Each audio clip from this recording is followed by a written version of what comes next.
Hello everyone, I am Suga, welcome back. तो कैसे हो आप सब? आई होप आप सब अच्छे होंगे। स्वागत है आप सभी का आपके अपने एसपी स्टडी यूट्यूब चैनल पर। तो गाइस आज हम आपके लिए इस वीडियो में यहाँ पर हम देखने वाले हैं इकोनॉमिक्स से जो आपके इम्पोर्टेंट क्वेश्चन हैं इस बार के बोर्ड एग्जाम के लिए, वो सारे प्रश्न यहाँ पर आपके लिए लेकर आए हैं।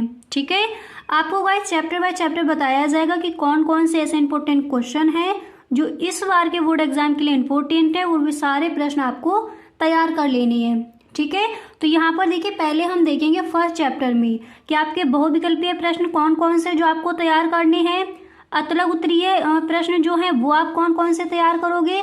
इसके बाद लघु उत्तरीय प्रश्न एंड विस्तृत उत्तरीय प्रश्न कौन कौन से हैं जो इस बार के बोर्ड एग्जाम के लिए इम्पोर्टेंट है, जिनको आपको तैयार करना है। ठीक है, उन सब के बारे में आज हम इस वीडियो में डिस्कस करेंगे।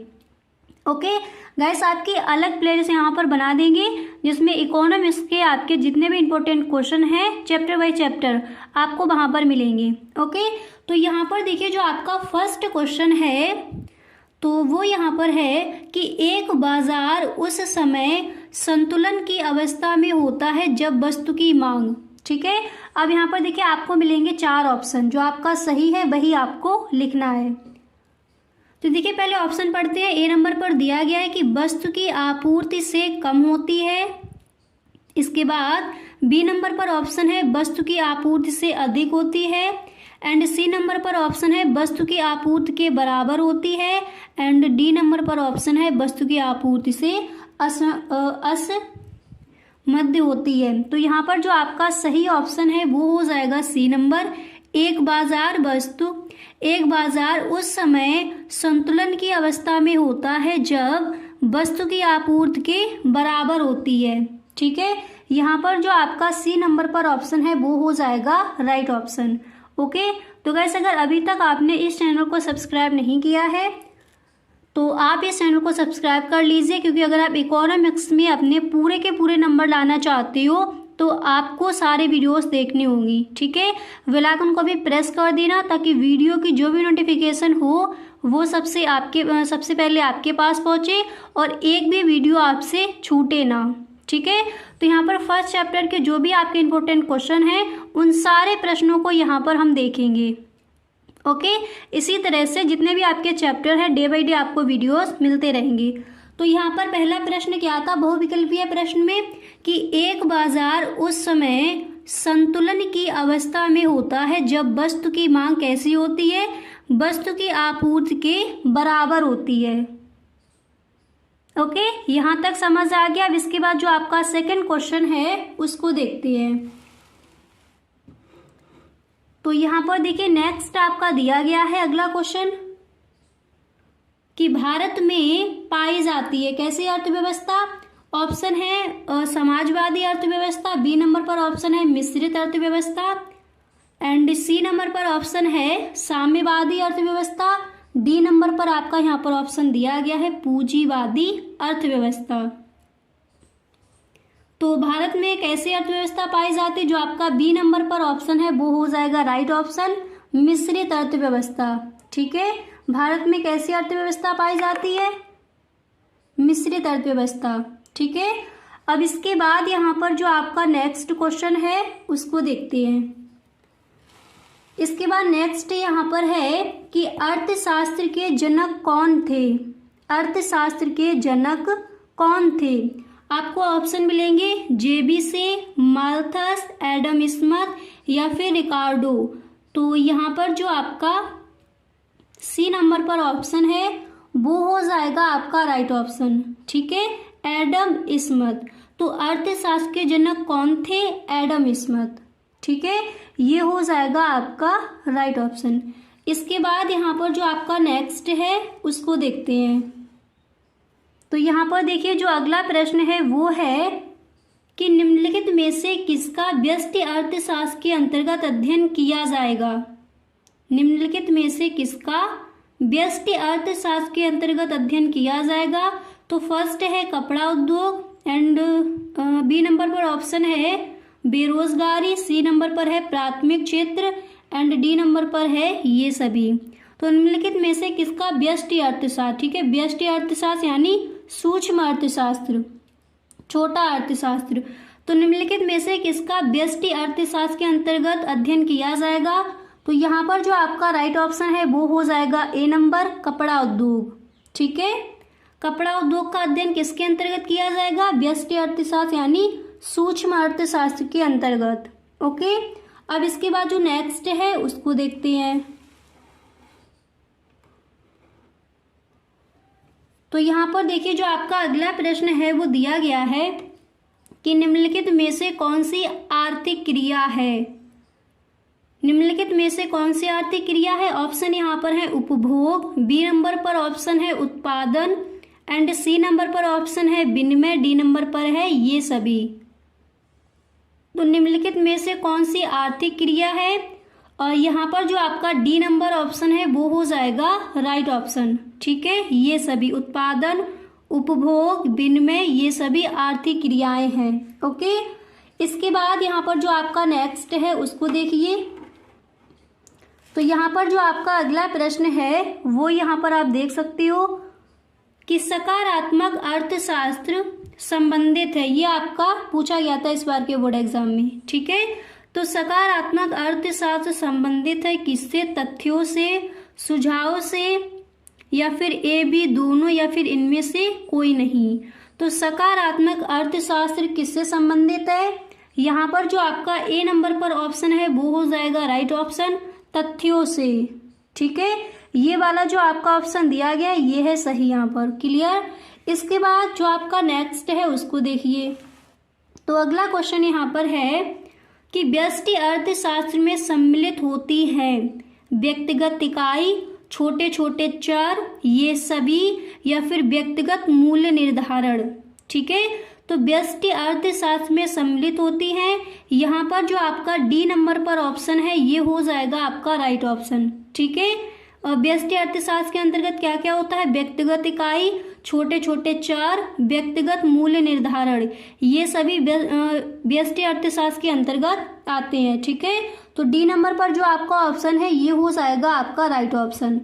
तो देखिए जो आपका फर्स्ट चैप्टर है उसमें कौन कौन से ऐसे बहुविकल्पीय प्रश्न है जो इम्पोर्टेंट है वो आपने देख लिए। अब इसके बाद देखिए अतलग उत्तरीय प्रश्न ऐसे कौन कौन से हैं जो इस बार के बोर्ड एग्जाम के लिए इम्पोर्टेंट है, उन सारे प्रश्नों को आप देखेंगे।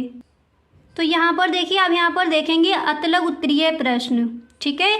अभी आपने देख लिए जो आपके एमसीक्यू क्वेश्चन है वो कौन कौन से इम्पोर्टेंट है फर्स्ट चैप्टर में, वो आपने देख लिए। अब यहाँ पर देखेंगे अतलग उत्तरीय प्रश्न कौन कौन से इम्पोर्टेंट है जो आपको तैयार करनी है, ठीक है। तो पहला प्रश्न है कि उत्पादन संभावना वक्र क्या है, ठीक है।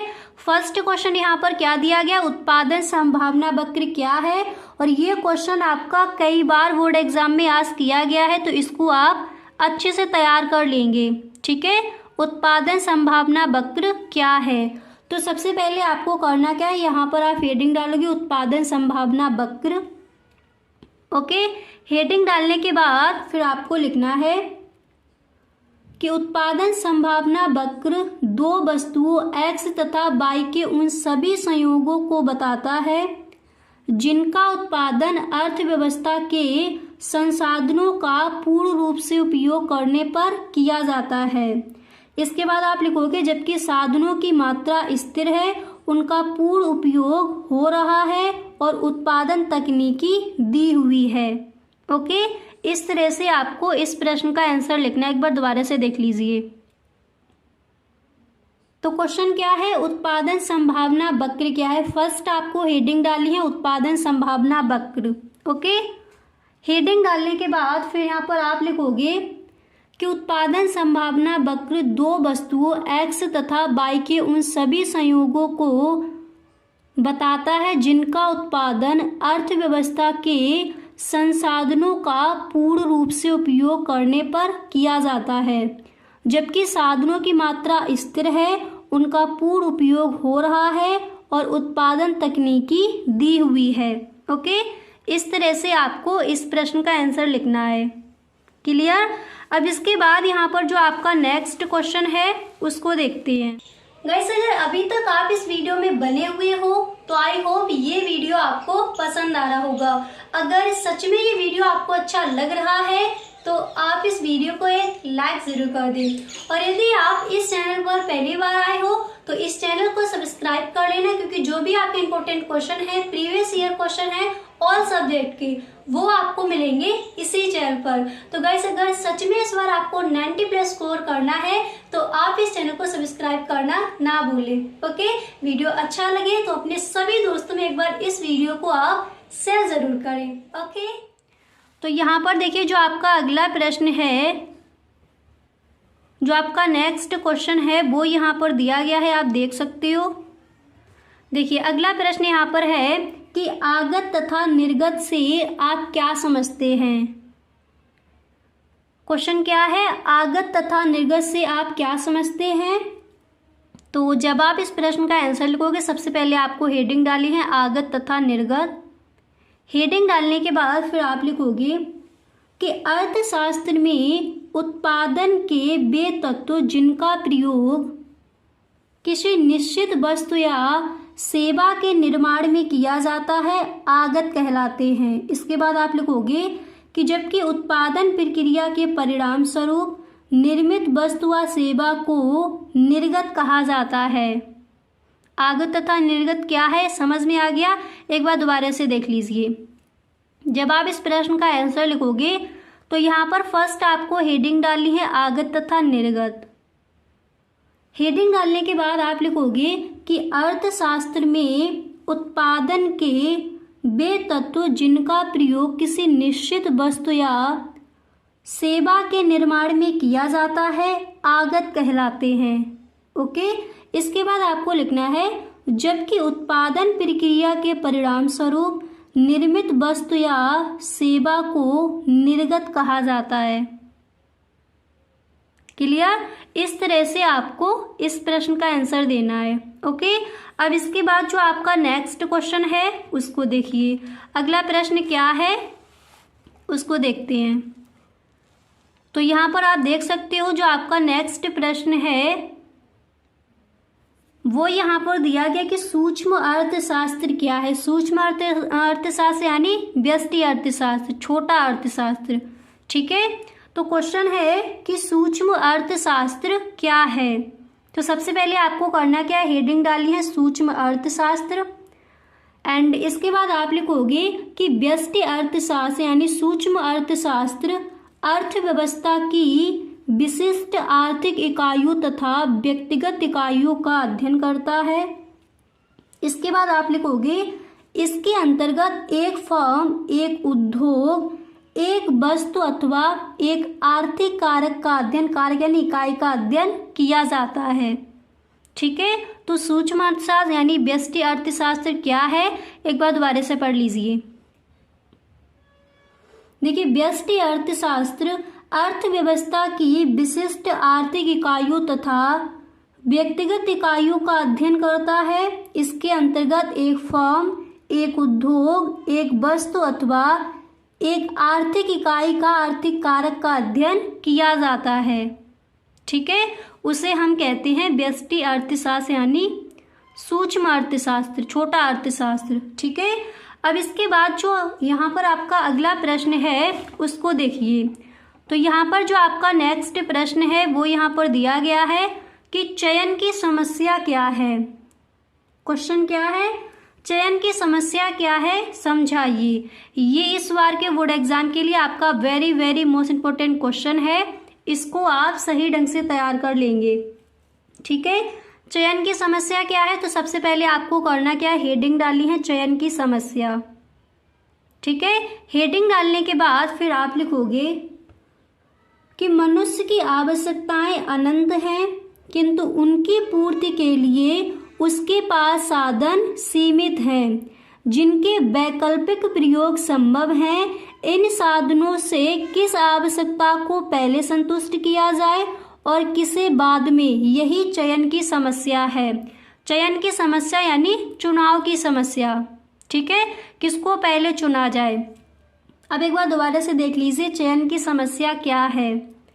देखिए मनुष्य की आवश्यकताएं अनंत हैं किंतु उनकी पूर्ति के लिए उसके पास साधन सीमित हैं, जिनके वैकल्पिक प्रयोग संभव हैं। इन साधनों से किस आवश्यकता को पहले संतुष्ट किया जाए और किसे बाद में, यही चयन की समस्या है। ठीक है, इस तरह से आपको इस प्रश्न का आंसर लिखना है। अब इसके बाद यहाँ पर जो आपका नेक्स्ट क्वेश्चन है उसको देखिए। तो इसके बाद देखिए अगला प्रश्न आपका है कि अवसर लागत का क्या अर्थ है। क्वेश्चन क्या है, अवसर लागत का क्या अर्थ है। तो यहाँ पर देखिए फर्स्ट आपको हेडिंग डाली है अवसर लागत। इसके बाद आप लिखोगे एक वस्तु की कुछ अधिक मात्रा प्राप्त करने के बदले दूसरे वस्तु की कुछ मात्रा को छोड़ना। इसके बाद आप लिखोगे छोड़ना पड़ता है, इसे ही वस्तु की एक अतिरिक्त इकाई को प्राप्त करने की अवसर लागत कहते हैं। ओके, इस तरह से आप इस प्रश्न का आंसर लिखोगे। तो फर्स्ट चैप्टर में आपके अतलग उत्तरीय प्रश्न कौन कौन से हैं जो इम्पोर्टेंट है वो यहाँ पर आपने देख लिए। इसके बाद देखिए लघु उत्तरीय प्रश्न ऐसे कौन कौन से हैं जो आपके इम्पोर्टेंट है उनको देखिए। तो देखिए लघु उत्तरीय प्रश्न में जो आपका पहला प्रश्न है वो यहाँ पर दिया गया है। देखिए फर्स्ट क्वेश्चन यहाँ पर क्या है, पहले उसको देखते हैं। तो पहला प्रश्न आपका है कि व्यष्टि अर्थशास्त्र से आप क्या समझते हैं। व्यष्टि अर्थशास्त्र के विषय क्षेत्र का वर्णन कीजिए। इस तरह से आपका क्वेश्चन आस्क किया जाएगा। तो फर्स्ट आपको यहाँ पर हेडिंग डाली है व्यष्टि अर्थशास्त्र। पहले बताना है कि व्यष्टि अर्थशास्त्र है क्या। ठीक है, इसकी परिभाषा क्या हो जाएगी। तो आप लिखोगे कि व्यष्टि अर्थशास्त्र की विशिष्ट इकाइयों तथा व्यक्तिगत इकाइयों का अध्ययन करता है। इसके अंतर्गत एक फर्म, एक उद्योग, एक वस्तु अथवा एक आर्थिक कारक का अध्ययन किया जाता है। इसके बाद आप लिखोगे इसका संबंध किसी एक इकाई से है। ठीक है, इसके बाद आपको लिखना है कि सभी इकाइयों से नहीं। मोरिमडॉब ने कहा है, जो आपके अर्थशास्त्री हैं मोरिमडॉब, तो उन्होंने कहा है कि व्यष्टि अर्थशास्त्र अर्थव्यवस्था का सूक्ष्मतम अध्ययन है। क्या कहा इन्होंने कि व्यष्टि अर्थशास्त्र अर्थव्यवस्था का सूक्ष्मतम अध्ययन है। ठीक है, तो पहले यहाँ पर दिया गया था व्यष्टि अर्थशास्त्र से आप क्या समझते हैं, इस तरह से आप इसका आंसर लिखोगे। इसके बाद नेक्स्ट पूछा गया था कि व्यष्टि अर्थशास्त्र के विषय क्षेत्र का वर्णन कीजिए। तो देखिए यहाँ पर जो आपकी नेक्स्ट हेडिंग है वो आपको क्या डालनी है, यहाँ पर देखिए नेक्स्ट हेडिंग यहाँ पर आप डालोगे व्यष्टि अर्थशास्त्र का क्षेत्र अथवा शाखाएं।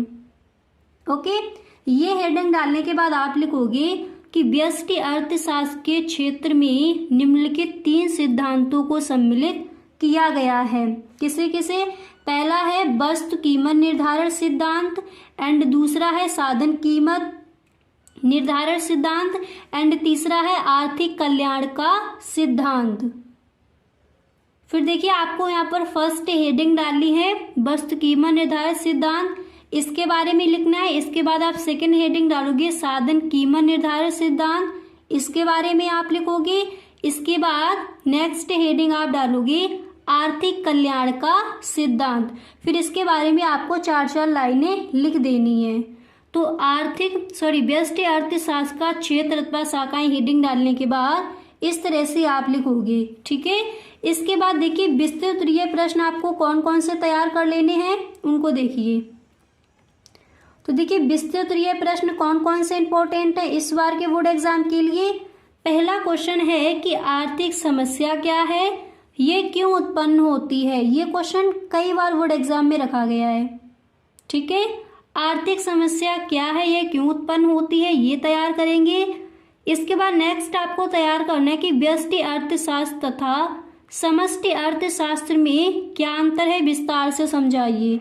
ये क्वेश्चन आपको तैयार कर लेना है। ठीक है, तो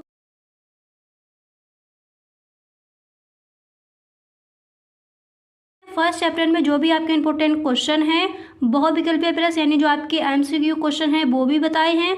अतलग उत्तरीय प्रश्न एंड लघु उत्तरीय प्रश्न और विस्तृत उत्तरीय प्रश्न कौन कौन से इंपॉर्टेंट है उन सब पर उस वीडियो में डिस्कस किया गया है। ठीक है, तो यहाँ पर अब हम देखेंगे जो आपका सेकंड चैप्टर है उसमें कौन कौन से आपके इंपॉर्टेंट क्वेश्चन हैं, उन सारे प्रश्नों को यहाँ पर हम देखने वाले हैं। इसी तरह से जो भी आपके चैप्टर है ऑल चैप्टर्स के सभी इंपॉर्टेंट क्वेश्चंस आपको बताए जाएंगे। ओके, तो अर्थशास्त्र में आपका एक भी नंबर छूटने वाला नहीं है बोर्ड एग्जाम में। क्लियर।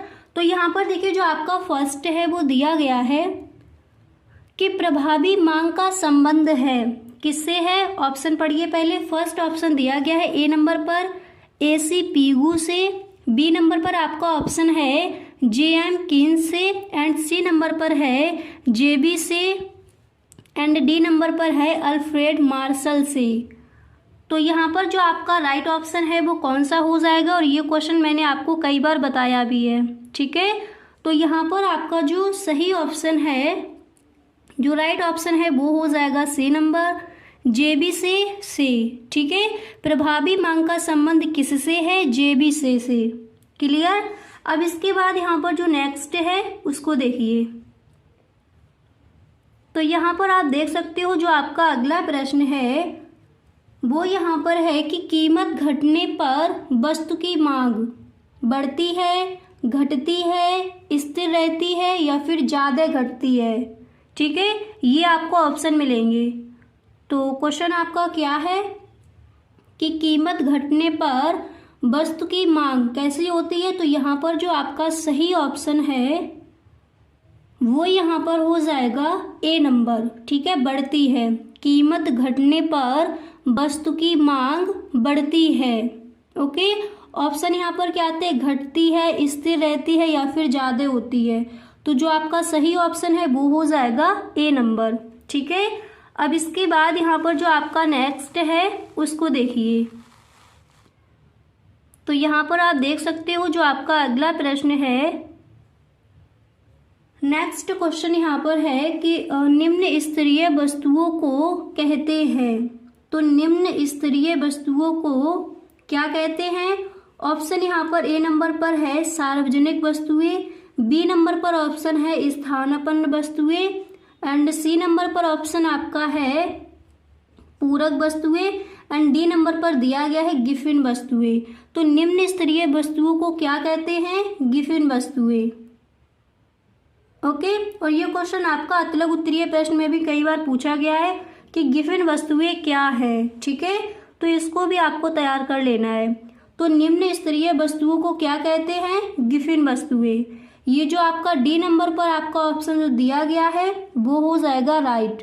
ठीक है, अब इसके बाद जो आपका नेक्स्ट क्वेश्चन है उसको पढ़िए। तो यहाँ पर आप देख सकते हो जो आपका अगला क्वेश्चन है, जो आपका नेक्स्ट प्रश्न है वो यहाँ पर दिया गया है कि उदासीन वक्र विश्लेषण किसने प्रतिपादित किया। क्वेश्चन क्या है, उदासीन वक्र विश्लेषण किसने प्रतिपादित किया। यहाँ पर आपको फर्स्ट नंबर पर जो ऑप्शन है वो आपको दिया है मार्शल, बी नंबर पर है पीगू, एंड सी नंबर पर है हिक्स, एंड डी नंबर पर है रॉबिन्स। तो उदासीन वक्र विश्लेषण किसने प्रतिपादित किया। यहाँ पर जो आपका सी नंबर पर ऑप्शन है वो हो जाएगा राइट ऑप्शन। ठीक है, ये आपका सही है। एंड इसके बाद जो आपका पांचवा प्रश्न है उसको पढ़िए। तो यहाँ पर देखिए जो आपका पांचवा क्वेश्चन है वो यहाँ पर दिया गया है। देखिए पांचवा प्रश्न है, जब मांग वक्र एक्स अक्ष के समांतर होता है तो मांग की लोच होगी। कैसे होगी। यहाँ पर ए नंबर पर आपको ऑप्शन मिलेंगे 1 के बराबर, बी नंबर पर है 1 से अधिक, एंड सी नंबर पर है 1 से कम, डी नंबर पर है अनंत।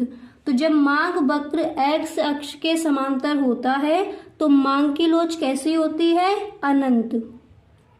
ठीक है, जो आपका डी नंबर पर ऑप्शन दिया गया है ये हो जाएगा आपका राइट ऑप्शन। तो जो भी आपके बहुविकल्पीय प्रश्न हैं सेकेंड चैप्टर से, जो भी आपके इंपॉर्टेंट बहुविकल्पीय प्रश्न हैं वो यहाँ पर आपने देख लिए, ये आपको तैयार करने हैं सेकेंड चैप्टर से। ठीक है, अब इसके बाद अतिलघु उत्तरीय प्रश्न देख लीजिए आपको कौन कौन से तैयार कर लेने हैं। ठीक है। अब यहाँ पर देखिए कि अतलग उत्तरीय प्रश्न ऐसे कौन कौन से हैं जो इस बार के बोर्ड एग्जाम के लिए इम्पोर्टेंट है और आपको तैयार करनी है। तो यहाँ पर देखिए जो आपका पहला प्रश्न है वो यहाँ पर क्या है। तो फर्स्ट क्वेश्चन दिया गया है कि संयुक्त मांग से क्या अभिप्राय है। ठीक है, ये है आपका अतलग उत्तरीय प्रश्न। तो फर्स्ट क्वेश्चन है कि संयुक्त मांग से क्या अभिप्राय है। तो सबसे पहले आपको हेडिंग डालनी है संयुक्त मांग। हेडिंग डालने के बाद आप लिखोगे जब एक आवश्यकता को पूरा करने के लिए अनेक वस्तुओं की मांग एक साथ की जाती है तो वह संयुक्त मांग अथवा समग्र मांग कहलाती है। क्वेश्चन आपका इस तरह से भी आस्क किया जा सकता है कि समग्र मांग क्या है या फिर संयुक्त मांग क्या है, संयुक्त मांग से आप क्या समझते हैं, संयुक्त मांग को परिभाषित कीजिए। ठीक है, इस तरह से आपके क्वेश्चन आस्क किए जाएंगे। तो इसका आंसर आपको समझ आ गया कि संयुक्त मांग या फिर समग्र मांग क्या है। एक बार दोबारा से देख लीजिए। देखिए सबसे पहले यहाँ पर आपको हेडिंग डालनी है समग्र मांग या फिर संयुक्त मांग या समग्र मांग। ठीक है, इस तरह से आप हेडिंग डाल सकते हो। उसके बाद आपको लिखना है जब एक आवश्यकता को पूरा करने के लिए अनेक वस्तुओं की मांग एक साथ की जाती है तो वह संयुक्त मांग अथवा समग्र मांग कहलाती है। ठीक है, अगर आपका ये क्वेश्चन अतलग उत्तरीय प्रश्न में पूछा जाता है तो आप इस तरह से इसका आंसर लिख कर आओगे। इसके बाद यहाँ पर जो आपका नेक्स्ट क्वेश्चन है उसको देखिए। तो यहाँ पर देखिए जो आपका अगला प्रश्न है वो यहाँ पर दिया गया है कि मांग का नियम क्या है। मांग का नियम क्या है। ठीक है, कई बार ये क्वेश्चन आस्क किया गया है और इस बार के बोर्ड एग्जाम के लिए भी इम्पोर्टेंट है। मांग का नियम क्या है। ठीक है, तो देखिए सबसे पहले आपको करना क्या है, फर्स्ट यहाँ पर आप हेडिंग डालोगे मांग का नियम। हेडिंग डालने के बाद फिर आप लिखोगे कि वस्तु के मूल्य में वृद्धि होने से उसकी मांग कम हो जाती है। क्या लिखना है आपको कि वस्तु के मूल्य में वृद्धि होने से उसकी मांग कम हो जाती है और फिर देखिए इसके बाद आप लिखोगे और उस वस्तु के मूल्य में कमी होने पर वस्तु की मांग में वृद्धि हो जाती है। यही मांग का नियम है। ठीक है, इस तरह से आप जो आपका क्वेश्चन है इसका आंसर लिख कर आओगे। क्लियर। अब इसके बाद जो आपका नेक्स्ट प्रश्न है उसको देखिए। देखिए जो भी आपके इम्पोर्टेंट क्वेश्चन है वो सारे ही प्रश्न आपको यहाँ पर मिलेंगे। ओके, इससे बाहर आपका नहीं आएगा। जो आपका सेकंड चैप्टर है उसमें जितने भी क्वेश्चंस यहाँ पर आपको दिए जाए यही प्रश्न आपको तैयार कर लेने हैं। ठीक है, इसके बाद देखिए यहाँ पर आपका नेक्स्ट क्वेश्चन दिया गया है। देखिए जो आपका तीसरा प्रश्न है वो यहाँ पर है कि किसी वस्तु की पूर्ति का अर्थ लिखिए। कई बार ये क्वेश्चन आपका बोर्ड एग्जाम में आस्क किया गया है। ठीक है, तो किसी वस्तु की पूर्ति। गाइस अगर अभी तक आप इस वीडियो में बने हुए हो तो आई होप ये वीडियो आपको पसंद आ रहा होगा।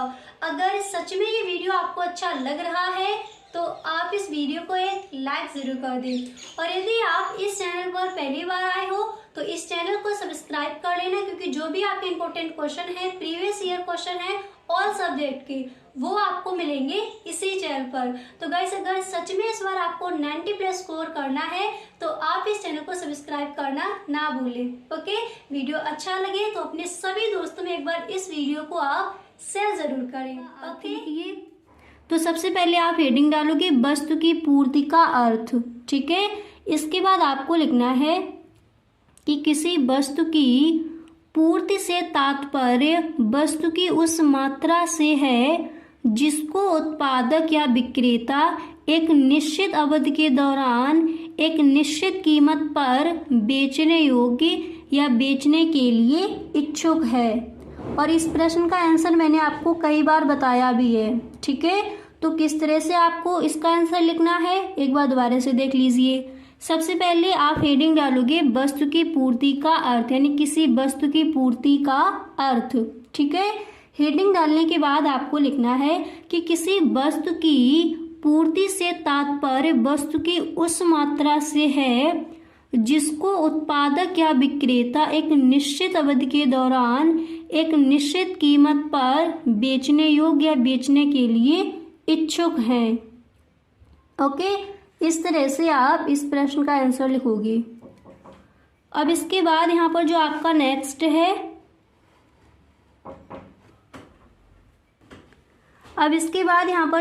नेक्स्ट है, उसको देखिए।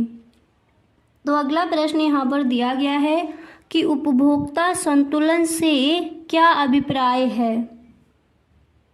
ओके, उपभोक्ता संतुलन से क्या अभिप्राय है। तो सबसे पहले आपको करना क्या है, यहाँ पर आप हेडिंग डालोगे उपभोक्ता संतुलन।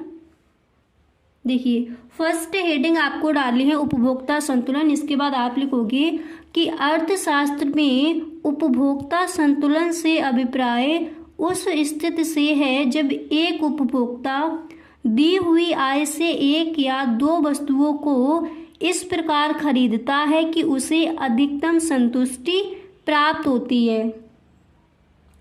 ओके, उपभोक्ता संतुलन क्या है, एक बार दोबारा से समझ लीजिए। ये जो आपका क्वेश्चन है इस बार के बोर्ड एग्जाम के लिए इम्पोर्टेंट है। ठीक है, तो देखिए उपभोक्ता संतुलन क्या है। अर्थशास्त्र में उपभोक्ता संतुलन से अभिप्राय उस स्थिति से है जब एक उपभोक्ता दी हुई आय से एक या दो वस्तुओं को इस प्रकार खरीदता है कि उसे अधिकतम संतुष्टि प्राप्त होती है। ओके, वही कहलाता है उपभोक्ता संतुलन। अब इसके बाद यहाँ पर जो आपका नेक्स्ट क्वेश्चन है उसको पढ़िए। तो यहाँ पर देखिए जो आपका अगला क्वेश्चन है वो दिया गया है। देखिए यहाँ पर नेक्स्ट क्वेश्चन है कि सीमांत उपयोगिता ह्रास नियम की परिभाषा दीजिए। ओके, सीमांत उपयोगिता ह्रास नियम की परिभाषा दीजिए। तो सबसे पहले यहाँ पर आपको हेडिंग डालनी है सीमांत उपयोगिता ह्रास नियम। ठीक है, हेडिंग डालने के बाद फिर आप लिखोगे मार्शल के अनुसार। तो जो मार्शल जो आपके अर्थशास्त्री हैं इनका नेम लिखोगे, ये आपको लिखना है ब्लैक पेन से।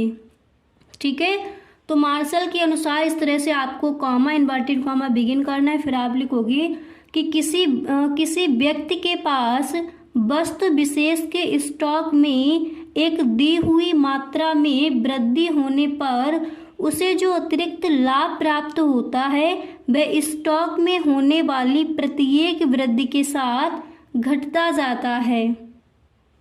ओके, तो सीमांत उपयोगिता ह्रास नियम क्या है समझ आ गया। अब एक बार इसको दोबारा से देख लीजिए।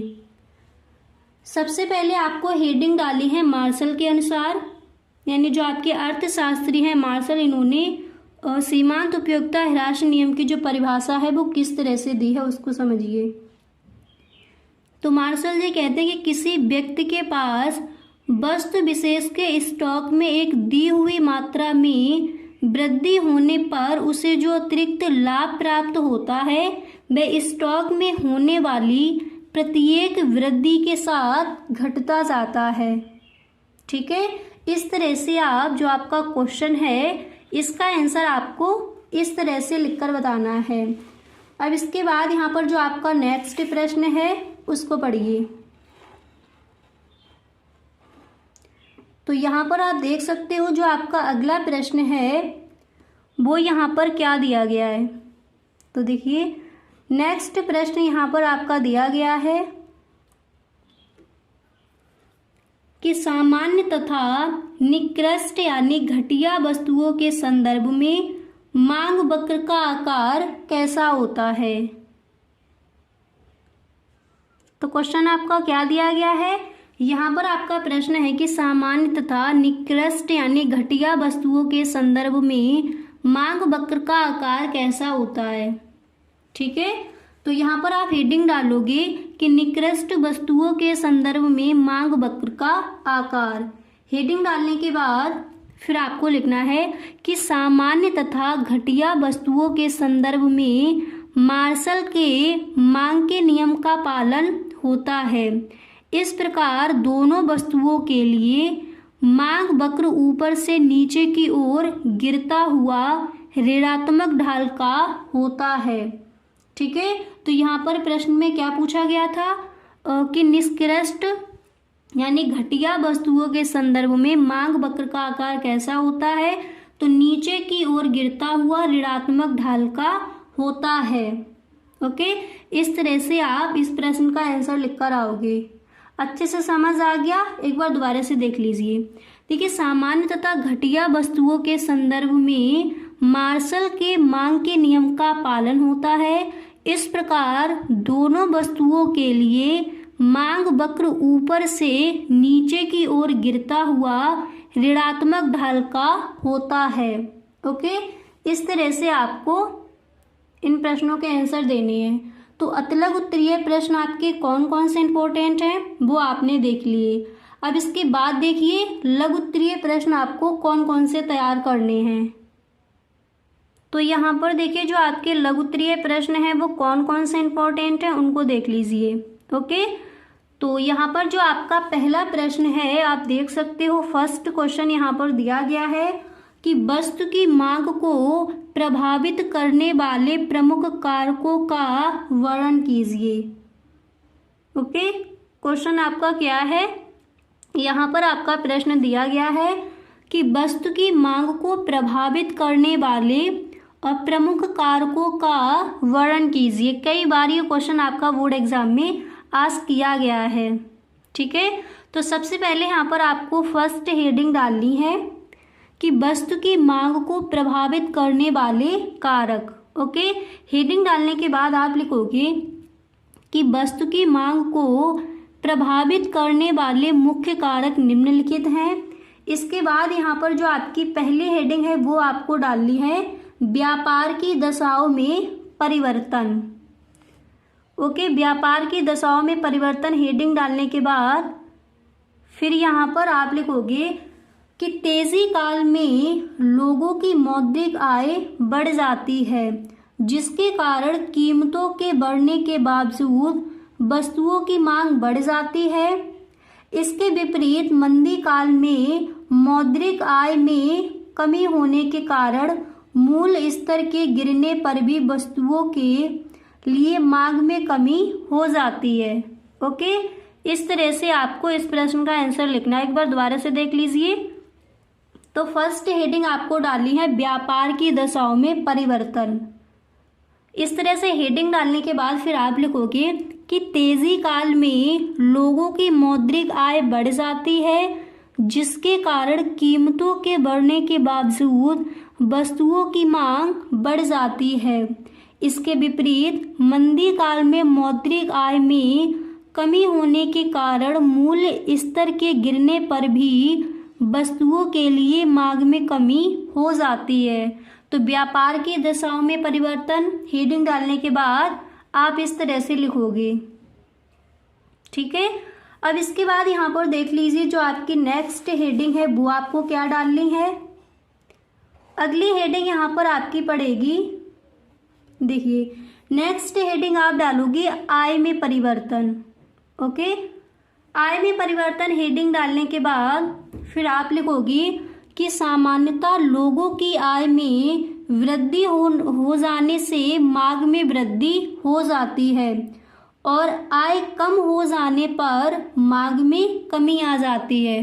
तो वस्तु की मांग को प्रभावित करने वाले आपके कौन कौन से कारण हैं वो यहाँ पर आपको बताए जा रहे हैं। ठीक है, तो फर्स्ट हेडिंग आपने क्या डाली थी, व्यापार की दशाओं में परिवर्तन, एंड इसके बाद नेक्स्ट था कि आय में परिवर्तन।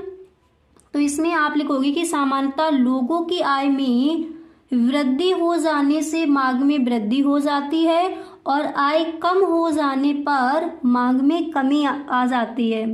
इसके बाद आपकी जो तीसरी हेडिंग है वो यहाँ पर आप क्या डालोगे उसको देखिए। इसके बाद देखिए तीसरी हेडिंग यहाँ पर आपको डालनी है कि जनसंख्या में परिवर्तन। ठीक है, जनसंख्या में परिवर्तन हेडिंग डालने के बाद फिर आप लिखोगे कि यदि देश में जनसंख्या बढ़ती है तो कीमतों के अपरिवर्तित रहने पर भी वस्तुओं की मांग बढ़ जाती है। इसके विपरीत जनसंख्या में कमी होने पर वस्तुओं की मांग घट जाती है। ठीक है, इस तरह से आपको इन प्रश्नों के आंसर देने हैं।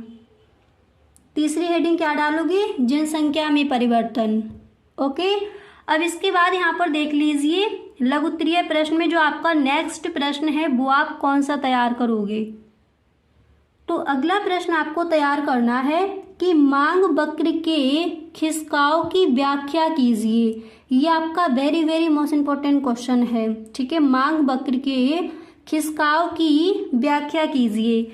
इसके बाद देखिए दूसरे चैप्टर से विस्तृत उत्तरीय प्रश्न में आपको कौन कौन से ऐसे प्रश्न हैं जो इम्पोर्टेंट है और आपको तैयार करने हैं। तो यहाँ पर देखिए पहला प्रश्न आप ये तैयार कर लोगे कि उपभोक्ता के संतुलन से क्या तात्पर्य है। उपभोक्ता के संतुलन को अनधिमान वक्रों की सहायता से समझाइए। इसके बाद नेक्स्ट आपको तैयार करना है कि मांग की कीमत लोचन मूल्य सापेक्षता से क्या तात्पर्य है। मांग की लोच के विभिन्न प्रकार उपयुक्त रेखा चित्र की सहायता से समझाइए। ओके, इस तरह से ये जो आपके क्वेश्चन हैं इन क्वेश्चंस के जो आंसर हैं उनको आपको तैयार कर लेना है विस्तृत उत्तरीय प्रश्न में।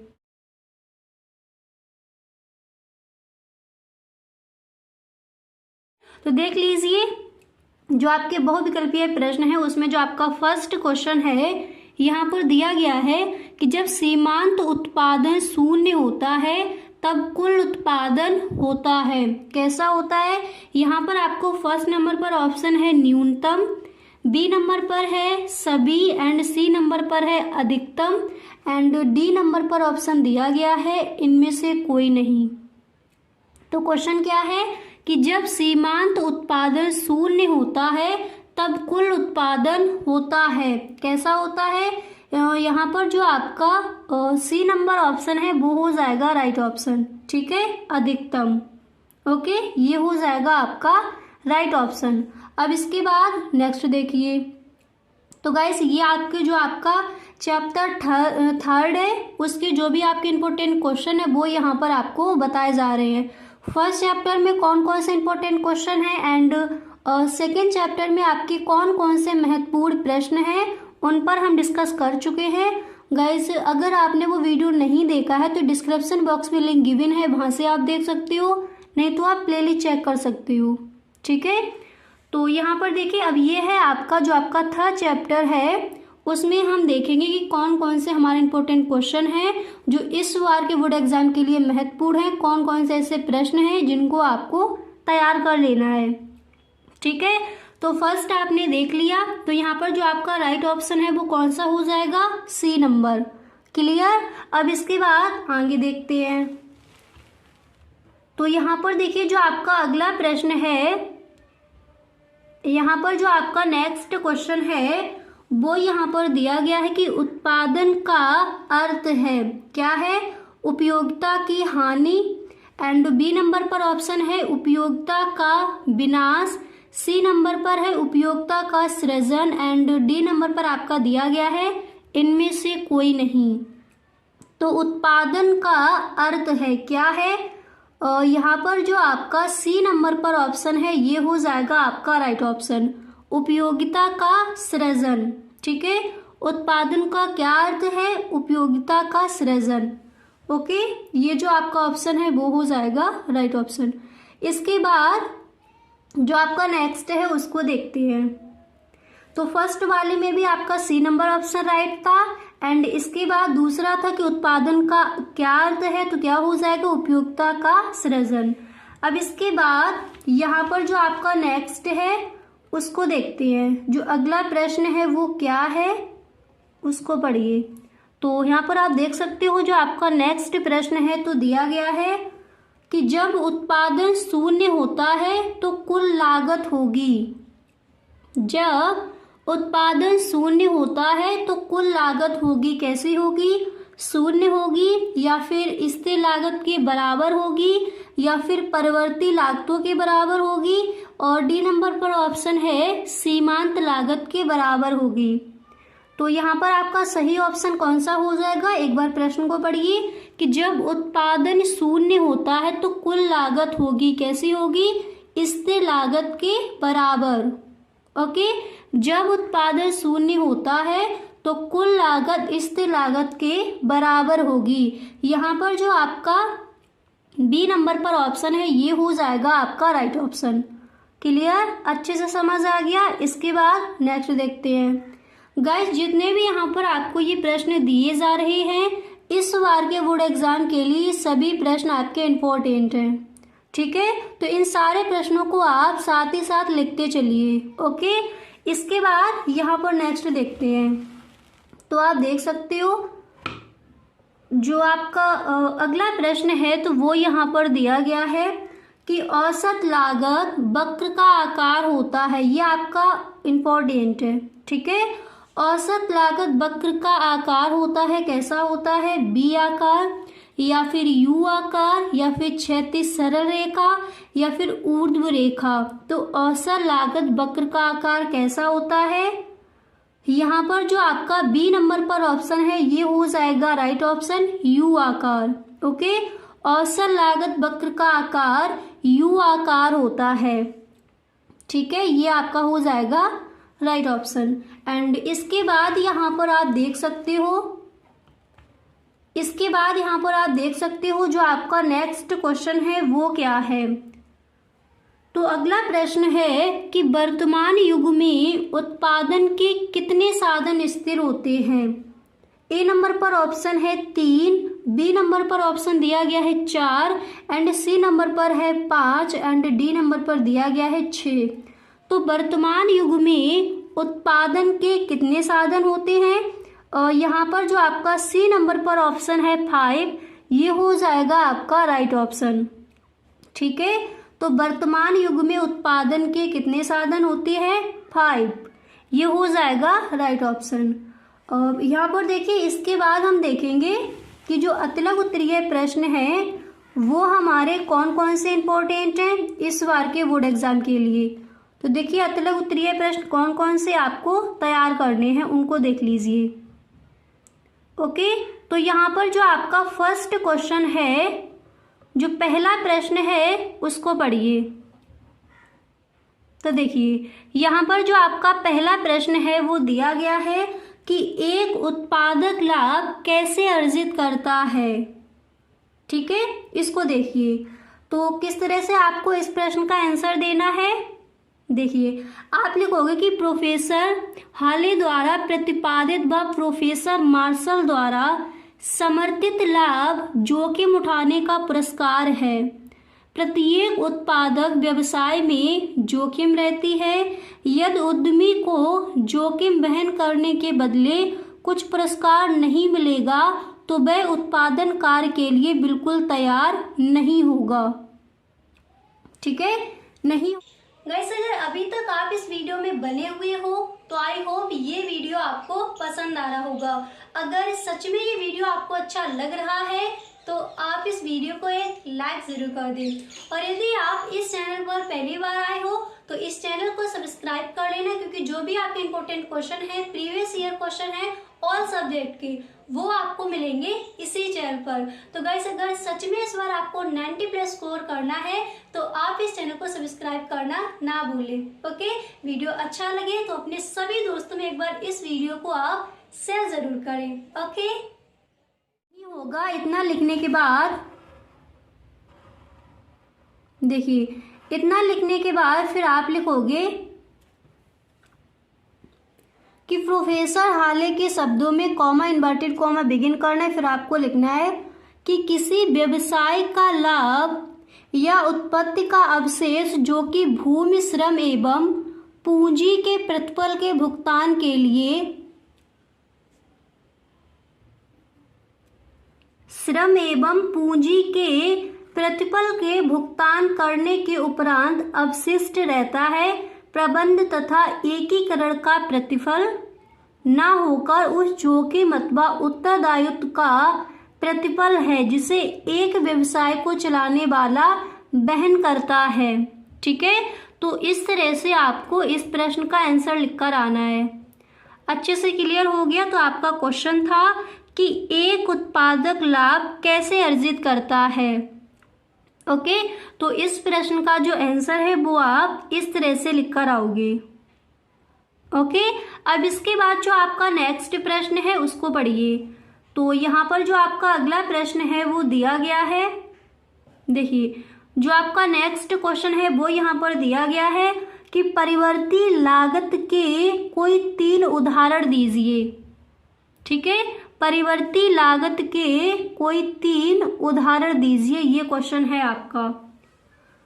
तो सबसे पहले आपको करना क्या है, फर्स्ट यहाँ पर आप हेडिंग डालोगे परिवर्ती लागत। हेडिंग डालने के बाद आप लिखोगे कि परिवर्ती लागत के 3 उदाहरण इस प्रकार हैं। कौन कौन से हैं? फर्स्ट यहाँ पर है प्रत्यक्ष मजदूरी लागत, एंड सेकंड है कच्चे माल की लागत, एंड थर्ड है बिक्री कमीशन। अब देखिए, पहले इस तरह से आप लिख दोगे, उसके बाद आपको फर्स्ट हेडिंग डालनी है प्रत्यक्ष मजदूरी लागत, इसमें आपको 2 लाइनें लिख देनी है। इसके बाद सेकंड हेडिंग डालोगे कच्चे माल की लागत, इसमें आपको 2 लाइनें लिख देनी है। एंड नेक्स्ट आपकी हेडिंग पड़ेगी बिक्री कमीशन, इसमें भी आपको 2 लाइनें लिख देनी है। अगर आपका अतलग उत्तरीय प्रश्न में ये क्वेश्चन आज किया जाता है तो इस तरह से आप इसका आंसर लिख कर आओगे। ठीक है, इसके बाद यहाँ पर जो आपका नेक्स्ट क्वेश्चन है उसको देखते हैं। जो अगला प्रश्न है वो क्या है, तो यहाँ पर आप देख सकते हो जो आपका नेक्स्ट प्रश्न है वो क्या है। तो देखिए, जो अगला प्रश्न है वो यहाँ पर आपका दिया गया है कि औसत भौतिक उत्पाद से क्या आशय है। कई बार ये आपका बोर्ड एग्जाम में क्वेश्चन आस्क किया गया है। ठीक है, जितने भी क्वेश्चंस हैं यहाँ पर ये सारे ही बोर्ड एग्जाम के लिए इम्पोर्टेंट है। तो क्वेश्चन है आपका तीसरा कि औसत भौतिक उत्पाद से क्या आशय है। तो सबसे पहले आप हेडिंग डालोगे औसत भौतिक उत्पाद। हेडिंग डालने के बाद आपको लिखना है कि कुल भौतिक उत्पाद को परिवर्तनशील साधन की इकाइयों से भाग देने पर जो भागफल होता है उसे औसत भौतिक उत्पाद कहते हैं। ओके, औसत भौतिक उत्पाद क्या है, एक बार दोबारा से समझिए। देखिए, कुल भौतिक उत्पाद को परिवर्तनशील साधन की इकाइयों से भाग देने पर जो भागफल होता है उसे ही हम औसत भौतिक उत्पाद कहते हैं। ठीक है, इस तरह से आप इस प्रश्न का आंसर लिख कर आओगे। अच्छे से समझ आ गया। अब इसके बाद यहाँ पर जो आपका नेक्स्ट प्रश्न है उसको पढ़िए। तो यहाँ पर आप देख सकते हो जो आपका अगला प्रश्न है वो यहाँ पर दिया गया है कि कुल उत्पादन लागत क्या होता है। तो देखिए, अतलग उत्तरीय प्रश्न कौन कौन से तैयार करने हैं। एक उत्पादक लाभ कैसे अर्जित करता है, एंड सेकंड क्वेश्चन था कि परिवर्ती लागत के कोई 3 उदाहरण, वो आपने देखे। इसके बाद थर्ड क्वेश्चन था कि भौतिक उत्पाद से क्या आशय है। इसके बाद जो आपका चौथा प्रश्न है वो यहाँ पर दिया गया है कि कुल उत्पादन लागत क्या होता है। ठीक है, तो सबसे पहले यहाँ पर आप हेडिंग डालोगे कुल उत्पादन लागत। ठीक है, हेडिंग डालने के बाद आप लिखोगे किसी वस्तु के उत्पादन में जो कुल धनराशि व्यय होती है। ओके, किसी वस्तु के उत्पादन में जो कुल धनराशि व्यय यानी खर्च होती है जिसमें उत्पादन प्रक्रिया के दौरान होने वाले समस्त व्यय सम्मिलित होते हैं, कुल उत्पादन लागत होती है। समझ आ गया। कुल उत्पादन लागत क्या है, एक बार दोबारा से देख लीजिए। सबसे पहले आपको हेडिंग डालनी है कुल उत्पादन लागत।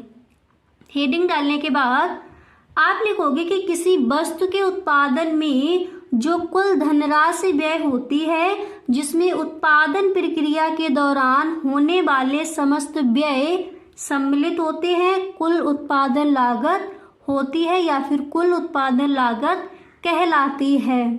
ठीक है, इस तरह से आपको इन प्रश्नों के आंसर देने हैं। इसके बाद अब देखिए आपके जो लघु उत्तरीय प्रश्न है वो आपको कौन कौन से तैयार करने हैं उनको समझिए। ठीक है, ऐसे कौन कौन से प्रश्न हैं लघु उत्तरीय प्रश्न में जो इस बार के बोर्ड एग्जाम के लिए इम्पोर्टेंट है उनको देखते हैं। तो यहाँ पर जो आपका पहला प्रश्न है वो यहाँ पर दिया गया है, आप देख सकते हो। जो आपका फर्स्ट क्वेश्चन है वो यहाँ पर दिया गया है कि उत्पादन फलन की संकल्पना को समझाइए। कई बार क्वेश्चन बोर्ड एग्जाम में आस्क किया गया है एंड मॉडल पेपर में देखना ये क्वेश्चन आपको रखा मिल जाएगा, ठीक है। तो प्रश्न क्या है कि उत्पादन फलन की संकल्पना को समझाइए। ओके, तो सबसे पहले जब आप इस प्रश्न का आंसर लिखोगे तो फर्स्ट यहाँ पर आपको हेडिंग डालनी होगी, उत्पादन फलन की संकल्पना।